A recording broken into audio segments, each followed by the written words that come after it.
Pension मिले, नारियों को बेहतर सम्मान पेंशन मिले, वन रैंक वन पेंशन लागू करो, हम हमारा हक मांगते नहीं किसी से भीख मांगते, हम हमारा हक मांगते नहीं किसी से भीख मांगते। मोदी तेरी हिटलरशाही नहीं चलेगी, नहीं चलेगी, मोदी तेरी तानाशाही नहीं चलेगी, नहीं चलेगी, लाठी गोली के दम पे ये सरकार नहीं चलेगी, नहीं चलेगी। सैनिक एक तो जिंदाबाद, जिंदाबाद, जिंदाबाद, हमारा संघर्ष जिंदाबाद, जिंदाबाद, जिंदाबाद। अरे जब जब सैनिक बोला है, राज सिंहासन डोला है, अरे जब जब सैनिक बोला है, राज सिंहासन डोला है। हम हमारा हक मांगते, नहीं किसी से भीख मांगते, अरे हम हमारा हक मांगते, नहीं किसी से भीख मांगते। मोदी तेरी हिटलरशाही नहीं चलेगी, नहीं चलेगी, वन रैंक वन पेंशन लागू करो, लागू करो, लागू करो, सेना में बंटवारा फिरता बंद करो, बंद करो, बंद करो, अग्निवीर योजना वापस लो, वापस लो, वापस लो, अग्निपथ योजना वापस लो, वापस लो, वापस लो। सैनिकों को सम्मान देना होगा, देना होगा, देना होगा। इस देश का कौन बनाता? सैनिक, मजदूर किसान सैनिक बनाता, कौन बनाता हिंदुस्तान? मजदूर, किसान और जवान। कौन बनाता हिंदुस्तान? मजदूर, किसान और जवान, कौन बनाता हिंदुस्तान? मजदूर, किसान और जवान, कौन बनाता हिंदुस्तान? मजदूर, किसान और जवान। अरे हम हमारा हक मांगते, नहीं किसी से भीख मांगते, अरे हम हमारा हक मांगते, नहीं किसी से भीख मांगते। One rank one pension factor लागू करो, लागू करो, लागू करो, विधवा वीरांगनाओं को सम्मान पेंशन देना होगा, देना होगा, देना होगा। चाहे जो मजबूरी। क्या नाम है सर आपका? मेरा हवलदार अमरजीत सिंह नाम है।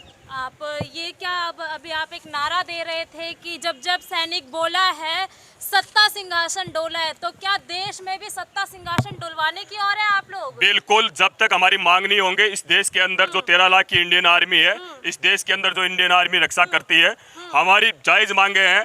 अगर हमारी मांगे पूरी नहीं करी तो आने वाले विधानसभा चुनाव के अंदर इस सत्ता के अंदर जो नशे के अंदर चूर है मोदी सरकार, इस सरकार को उखाड़ के फेंक देंगे और नई सरकार जो इस देश की सरकार है वो हिंदुस्तान का सैनिक बनाएगा।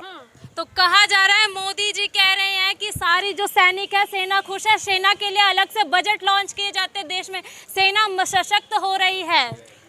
पहले तो मैं आपका इस जो आपका चैनल है, आपका चैनल का नाम क्या है? CCN news 24। CC news channel है जो 24 है। सबसे पहले तो आपका चैनल का स्वागत करते हैं। अभी आपको बताना चाहेंगे कि सिर्फ मोदी जी जो बोलता है कि देश आगे बढ़ रहा है, सशस्त्र सेना आगे बढ़ रही है, ये सिर्फ खोखले वादे हैं। हम हिंदुस्तान की नौकरी करके आए। ये जो पीछे जितने भी जवान है, यहाँ के ऊपर उत्तराखंड का जवान है, कश्मीर का जवान है, तेलंगाना का जवान है, इंडियन आर्मी के अंदर आज हमारे साथ के अंदर जो 7 पे कमीशन के अंदर एक अधिकारी वर्ग होता है, एक अधिकारी वर्ग को और हमारे वर्ग को, उसके बीच के अंदर जो पूंजीपतियों की जो खाई है, जो उनकी 850 की नौकरी होती है, उनके अंदर 15 ऑफिसर्स होते हैं, उनकी पेमेंट बढ़ा दी 60-70 हज़ार रुपये तक, और जवान की पेमेंट को उसके हमारी पेमेंट के बीच के अंदर कम से कम भी 50% का घपला है।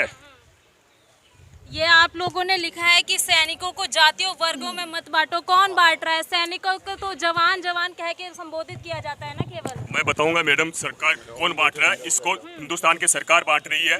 हिंदुस्तान के जब हम भर्ती होते हैं, हमारे से लिखवाया जाता है, हमारा न कोई जाति होती है सैनिक का, न कोई धर्म होता है। अभी जो भी वैकेंसी है, जो कहीं भी कोई भी वैकेंसी चल रही है, जैसे राजस्थान के अंदर देख लो, यूपी के अंदर देख लो, हरियाणा के अंदर देख लो, उसके अंदर उसको जाति और धर्म के नाम के ऊपर बांटा जा रहा है। जब चुनाव आते सिर्फ खोखले बातें, उनको जाति के नाम के ऊपर, धर्म के नाम के ऊपर लड़ाया जाता है। और जब भी चुनाव आते हैं, इलेक्शन आते हैं, उस टाइम के ऊपर सरहद की राजनीति करते, कभी डोकलाम के अंदर विवाद होना, कभी सिक्किम के अंदर विवाद करवा देना। मैं पूछना चाहता हूँ आपके चैनल के ये सब मोदी सरकार करवाती है, ये मोदी सरकार करवाती है। आतंकी संगठन कराते हैं। आतंकी संगठन नहीं करवाते हैं, ये बोला जाता है। कहने और करने के अंदर बहुत फर्क है। अच्छा, तो मतलब ये सारे बस झूठी बातें ये सिर्फ झूठी वादे हैं, सिर्फ खोखले वादे हैं। इन्होंने भागलपुर रैली के अंदर 2014 के अंदर पीएम मोदी ने घोषणा की थी कि वन रैंक वन पेंशन लागू किया जाएगा। आज तक इनको नहीं लागू किया गया। जो देश के 40 से 50 लाख जो सैनिक है उनके अंदर रोष है, और वो ग्राउंड के अंदर अगर आप देखोगे, ग्राउंड के अंदर आप जाओगे तब आपको पता लगेगा। तो आप लोगों के लिए सतवीर सिंह, जनरल सतवीर सिंह जी तो कर रहे हैं ना लड़ाई सतवीर सिंह ने, जनरल सतवीर सिंह ने, आपके पास आऊंगा मैं। उसके अंदर क्या लड़ाई लड़ेगा? आप बताओ। जनरल सतवीर सिंह कुछ लड़ाई नहीं लड़ रहा। लड़ाई हम जेसीओ और ओआर की है। ये जो जनरल और जो ऑफिसर्स रैंक की है, वो ऑफिसर्स और जो जवान के बीच की लड़ाई यही है। यही करना चाह रहे हैं हम इस चैनल के माध्यम से, और यही सरकार को चेताना चाहते हैं। जो हिंदुस्तान की सेना है, 13 लाख की सेना है, एक बटालियन की 850 की नफरी होती है, उसके अंदर 15 ऑफिसर होते हैं। वो 15 ऑफिसर्स नहीं चलाता, उस सेना को वो जवान चलाता है, उसको जेसीओ चलाता है। और उनके साथ के अंदर इतना सिर्फ खोखले वादे, सिर्फ कैप पहन कर वहां जाके खाना खा के आने से नहीं होता। चौकीदार है वो चौकीदार चोर है, चोर है चौकीदार। क्या बात कर रहे हो? बिल्कुल बात कर रहे हैं। अरे देश के लिए कार्य देश के लिए करते हैं। मेरी बात सुनो। आज गरीब किसान मजदूर छात्र वर्ग हर शोषित है। आज पेट्रोल की रेट देखिए, आप डीजल की रेट देखिए, कहाँ जा रहा है देश, कौन सी दिशा के अंदर जा रहा है देश। अग्निवीर योजना जो इतनी खतरनाक योजना मैं बता रहा हूँ, इससे खतरनाक योजना नहीं हो सकती। अगर आपकी उम्र 17 या 18 साल है, एक देश के अंदर सैनिक एक जज्बा देखता है कि मेरे को सेना के अंदर जाना है, मेरे को वहां को ऊपर देश की रक्षा करनी है।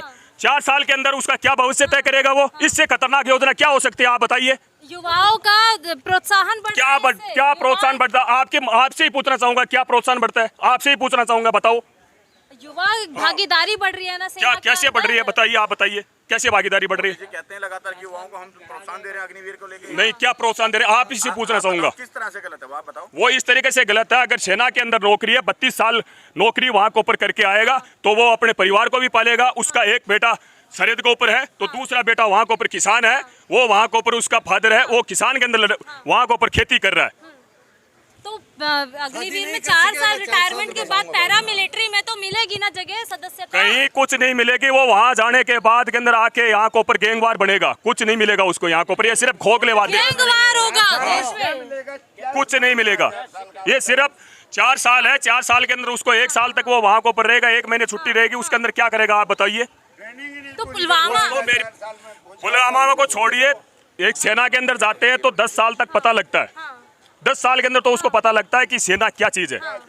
जीडी बख्शी जी आपके हक की आवाज उठाते हैं टीवी पैनल्स पे, तो वो भी तो आप लोगों के लिए प्रोत्साहित कर रहे हैं। हाँ ठीक है, कर रहे हैं, बढ़िया समर्थन कर रहे हैं। जो हमारे साथ के अंदर है, जो हमारे सैनिकों की लड़ाई के अंदर है, उसका समर्थन कर रहे हैं हम। सतवीर सिंह का भी सब समर्थन हाँ कर रहे हैं। बिल्कुल, जो हमारे हक और अधिकार की लड़ाई लड़ेगा, वो चाहे जनरल हो चाहे कर्नल, अगर उसका जमीर जिंदा है वो उसका हम स्वागत करते हैं। अच्छा, तो अभी हाल ही में एक इंटरव्यू वायरल हुआ है जहाँ सत्यपाल मलिक जी है, उन्होंने, यदि आपने सुना हो देखा हो, तो उसमें सत्यपाल मलिक जी ने कहा है कि पुलवामा हमला जो था वो टालाया जा सकता था। आप लोगों में से किसी ने देखा हो, सत्यपाल मलिक जी ने कन्फेस किया है कि मोदी जी ने एयरलिफ्ट करने से मना कर दिया था, और ये बात को छुपाने को कहा था सत्यपाल मलिक को। इसके बारे में क्या कहेंगे? मैडम ऐसा है, जब गवर्नर सत्यपाल मलिक ने जो कुछ भी बोला है वो एक डिप्लोमेटिक और एक पॉलिटिकल इशू है। अच्छा। उसके बारे में हम सैनिक कुछ नहीं कह सकते। देखो, ये सबको पता है, ये काम आपका मीडिया का है, आपको भी पता है कि जवान एयरलिफ्ट हो सकते थे या नहीं हो सकते थे। उसके बारे में सरकार ने क्या डिसीजन लिया वो सारा का सारा पब्लिक प्लेटफॉर्म में है, उसमें हमारा कोई कमेंट नहीं। हम यहाँ पर सारे जो एकजुट हो रहे हैं, लेकिन शहादत तो आप लोगों की हुई थी ना? हमारी शहादत हुई है, वो जो सारी चीजें सबके सामने हैं। हमारी शहादतें हुई हैं, सारे सीआरपीएफ के हमारे 42 जवान शहीद हुए हैं, सारी चीजें हुई है, वो सरकार की नेग्लिजेंसी है। जवानों के साथ में तो हो ही सारा है। हमारी जवानों की शहादत सिर्फ राजनीतिक लोग, आपको पता होना चाहिए, शहादत और शहीद का दर्जा ही नहीं मिला अभी तक उनको, वो शहीद हुए नहीं है। 40 जवान शहीद, जो 42 जवान शहीद हुए हैं उनको शहीद का दर्जा नहीं मिला है, क्योंकि पैरामिलिट्री फोर्सेज के जवानों को शहीद का दर्जा नहीं मिलता है। आप अपने नॉलेज को इम्प्रूव कीजिए, जानकारी जुटाइए। लेकिन उस दिन से शहीद मीडिया में आप लोगों ने बोला है, सरकारी रिकॉर्ड ने नहीं, ये मीडिया ने, आप लोगों ने, जो जिन परिवारों के जो जवान गए हैं उन परिवारों के क्रुंदन को, उन परिवारों के रुदन को दबाने के लिए शहीद और बड़े बड़े लेख लिखे गए। लेकिन वास्तविकता ये है कि पैरामिलिट्री फोर्सेज के जवानों को शहीद का दर्जा नहीं मिलता है। उनके नाम पे उद्यानों का निर्माण, शहीद का दर्जा निर्माण क्या मिल चुका मैडम? उद्यानों का निर्माण हुआ कितने है उद्यान, शहीदत के नाम पे। कितने उद्यानों का निर्माण होके वो सिर्फ कागजों में है या धरातल पे भी आए हैं? आप जानकारी जुटाइए, धरातल पे कितने आ गए? सिर्फ सवाल पूछना, सब जवानों से सवाल पूछने से पहले, जवानों से सवाल पूछने से पहले आप राजनेताओं से सवाल पूछिए कि वो धरातल पे आए हैं। तो अब आप लोग राजस्थान से आए हैं, क्या क्या मांगे हैं आप? हमारी मांगे, प्रमुख मांगे ऐसा है मैम, हम यहाँ पर 1 रैंक 1 पेंशन में जो विसंगतियाँ रखी है सरकार ने, उनके लिए रहे। उसकी प्रमुख, हमारी जो प्रमुख मांग है, सबसे पहले सभी को समान मिलिट्री सर्विस पे मिलना चाहिए, पहली मांग। दूसरी मांग, 7th पे कमीशन में जो फिटमेंट फैक्टर था वो हमारे लिए भी ऑफिसर्स के समान होना चाहिए। जवानों में, जेसीओज में, ऑफिसर्स में वो सभी के लिए समान होना चाहिए। तीसरा है, सभी को समान डिसेबिलिटी पेंशन मिलनी चाहिए, क्योंकि जवान का शरीर है, अगर मेरा एक हाथ कट रहा है, एक ऑफिसर्स का हाथ कट रहा है, तो दोनों हम अपाहिज हो रहे हैं। अब उनमें सभी को समान डिसेबिलिटी पेंशन मिलनी चाहिए। जो वीर नारियां हैं उनको सभी को समान पेंशन मिलनी चाहिए। उसके बाद में हमारे बहुत से साथी जिन्होंने तीन युद्ध लड़े थे, रिजर्व सैनिक थे जब 71 की और ये जो लड़ाइयाँ लड़ी गई थी, उनको भी रेगुलर सर्विस वालों की तर्ज पे समान पेंशन मिलनी चाहिए। ये एक हमारी प्रमुख मांग है। चौथी मांग, सेना में हमारे विभिन्न जो कोर्सेज होते हैं, बहुत सारे कोर्सेज होते हैं, उनको AICTE से और NCTE से अप्रूवल मिला होता है, लेकिन जैसे ही सैनिक पुनर्वास के लिए जब यहाँ आता है सिविल में और वो किसी भी जॉब के लिए अप्लाई करता है, तो उसे कोर्ट की दर की ठोकरें खानी होती हैं, क्योंकि सरकारें, जो राज्य सरकारें हैं या NCTE हैं, वो राज्य सरकार अपने रूल्स के अधीन आके उसको मना कर देती है कि इसमें आपका ट्रेन और आपका टाइम ड्यूरेशन वो कम है। जबकि वो ये नहीं देखते कि सेना का जो कोर्स चल रहा है वो 24/7, उसकी क्लास का जो वर्क क्लास का आवर्स हैं वो बहुत ज़्यादा हैं।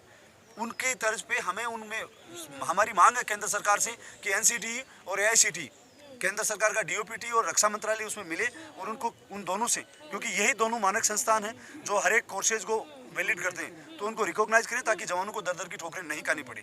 और बटमैन के ऊपर आप लोग कुछ कह रहे थे? बिल्कुल, बटमैन प्रथा जो सैनिक में जो बड्डी प्रथा है, बटमैन सिस्टम में वो बंद होना चाहिए, क्योंकि ये एक मानवीय तो एक सहायक प्रथा है ना, सहायक प्रथा मैडम, सहायक प्रथा सहायता करने के लिए, सहायता करने के लिए नहीं होते हैं। आप उन चीजों को समझिए कि एक किसी भी काम के लिए एक जवान है, वो देश की सेना के, देश में सेना में एक सैनिक भर्ती होता है देश की सेवा के लिए, ना कि किसी की व्यक्तिगत सेवा के लिए। किस प्रकार से लगती है? मैं बताऊंगा मैडम, सबसे बोलिए। सेना के अंदर जब सैनिक भर्ती होता है, एक सैनिक का धर्म है, वो सैनिक वहाँ के ऊपर लड़ाई लड़ने के लिए, वो आतंकवादियों से मुकाबला करने के लिए, वो सरहद की रक्षा करने के लिए। आप हाँ मत बोलिए, जो मेरी बात को पहले कंप्लीट करने दीजिए, उसके बाद के अंदर बोल लीजिए। आप पहले मेरी बात को कंप्लीट करने दीजिए। हाँ मत बोलिए आप बीच में, मैं जो बता रहा हूँ वो 5 मिनट में मेरी बात को खत्म करूँ।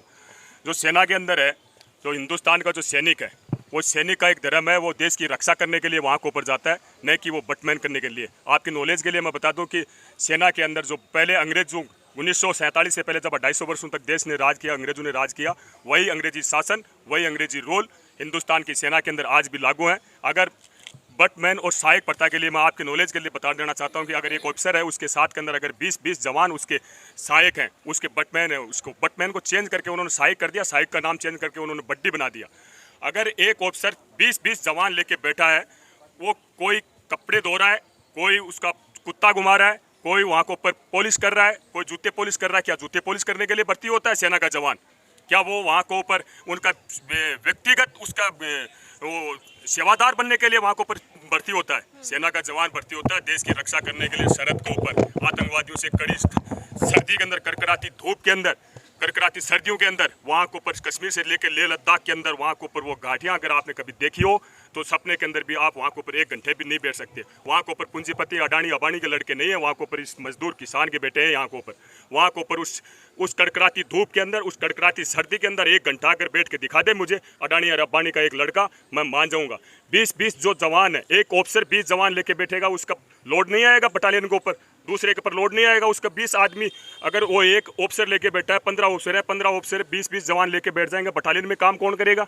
दूसरे के ऊपर लोड नहीं आएगा उसका। तो ये प्रथा बंद होनी चाहिए। ये चैनल के माध्यम से हम मोदी सरकार को बताना चाहते हैं ताकि हमारी बात पहुंच सके, संसद के अंदर पहुंच सके।